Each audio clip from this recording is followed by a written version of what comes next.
Well, y'all, it's big smoke in the city. These internet streets is fired up thanks to Cat Williams.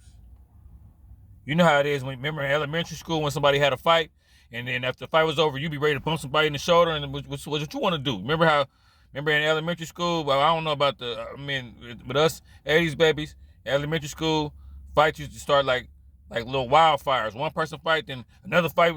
You so fired up off that fight, another fight then started. That's what Cat Williams did, y'all.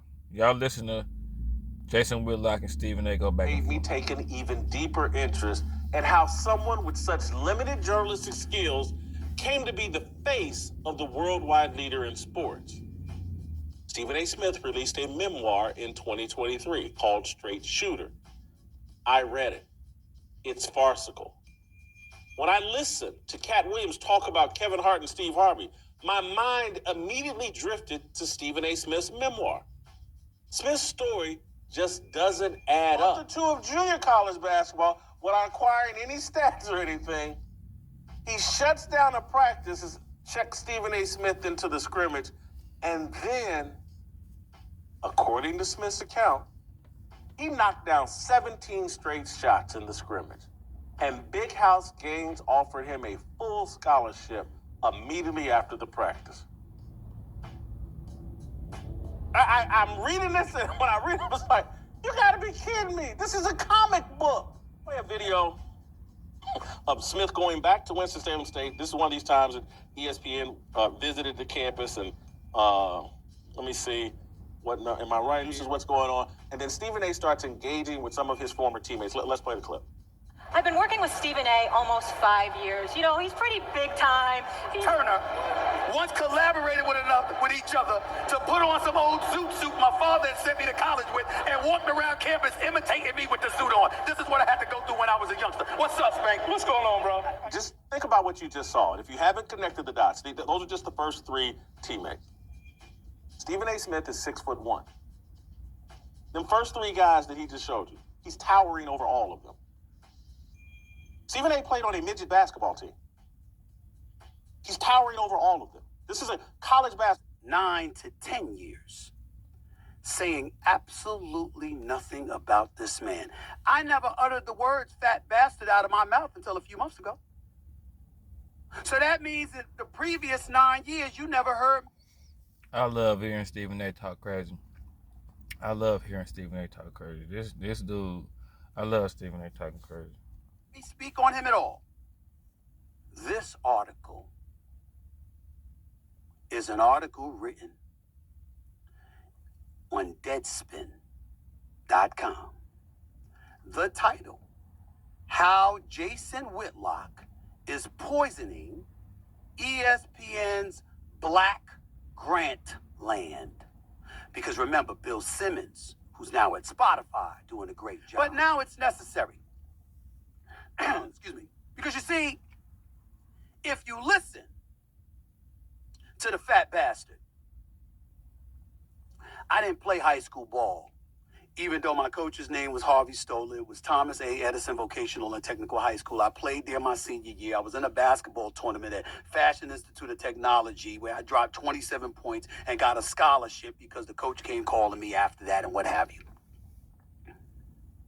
If you listen to him, I never had a scholarship to Winston-Salem State, even though it's on the books. Just call the university.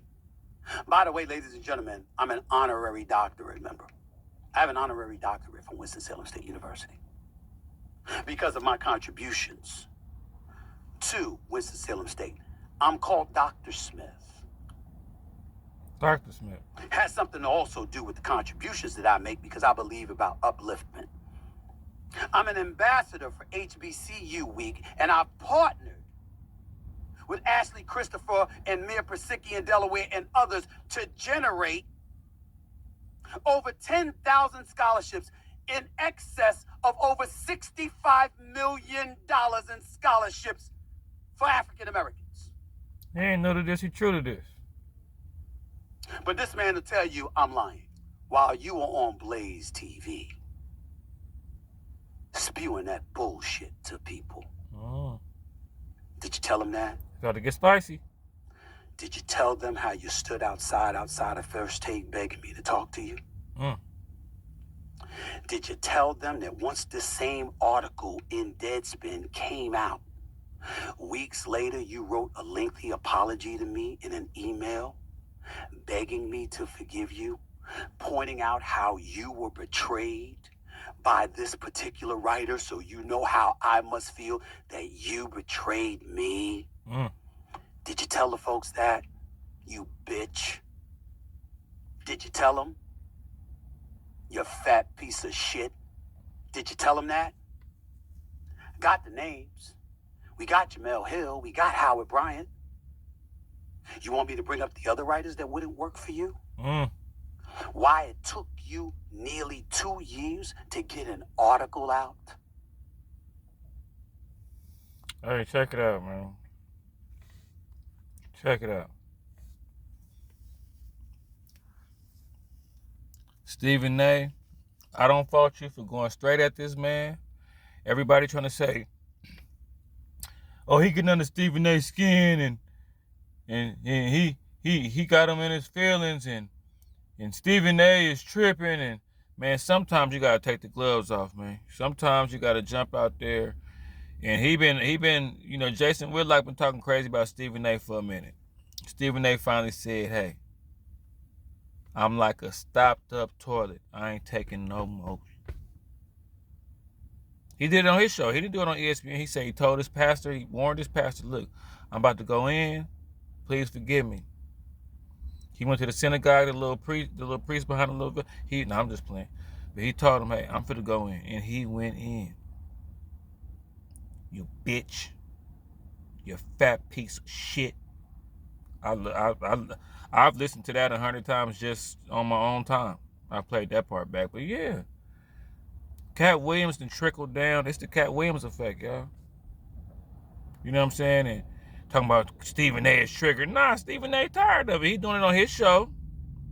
You never know. Stephen A. might have got his show just to do this. Like, you know what? I'm gonna get my show in about 6 months from now. I'm about to go in. And hey, man, you gotta get people up off you. Jason Whitlock, he seemed like I'm riding with Stephen A. I'm not one of these people that don't like Stephen A. It's a lot of people that don't like him. I don't have no problem with him. He's a sports analyst. I don't get too personal with sports analysts. You're a sports analyst, man. This new thing where you concerned about what people doing out of what they do, they job and all, I'm not into all that. I don't care what nobody, like, just bring me the sports, be entertainment. I'm there for that. You know what I'm saying? But Jason Whitlock, questioning his integrity, questioning his whole come up, questioning his whole career and all that. You gotta fire back. Because now you're going at my integrity. You going at my roots. I'm damn near dying with this thing. I'm trying to look cute for YouTube. I'm damn near dying with this thing. This thing is killing me. But, you know, I'm a YouTuber, so I got to entertain. But, yeah, man. Whenever somebody just try to sit up there and go at your integrity like that, you got to come out. Like, I had a dude come at my integrity. You ain't from Richmond. You ain't this and that. You ain't. Luckily, some people already had got to him, and he came back and lightweight apologized to me. But he tried to do a whole video about me, try to Jason Whitlock me, and I had to take the gloves off. I don't really make videos about people, but let me go and get you up off me. And that's all Stephen A. did. Get up off me, man. You know what I'm saying? I'm working for the world leader of sports. You know what I'm saying? And, you know, I'm enjoying it. I can't wait to see what Jason Whitlock say back to him. You know what I'm saying? It's Joshy Jim God. You know what I'm saying? Stephen A. of the streets. You know what I'm saying? That's my name, Stephen A. of the streets. So I'm riding with Stephen A., man. You know what I mean?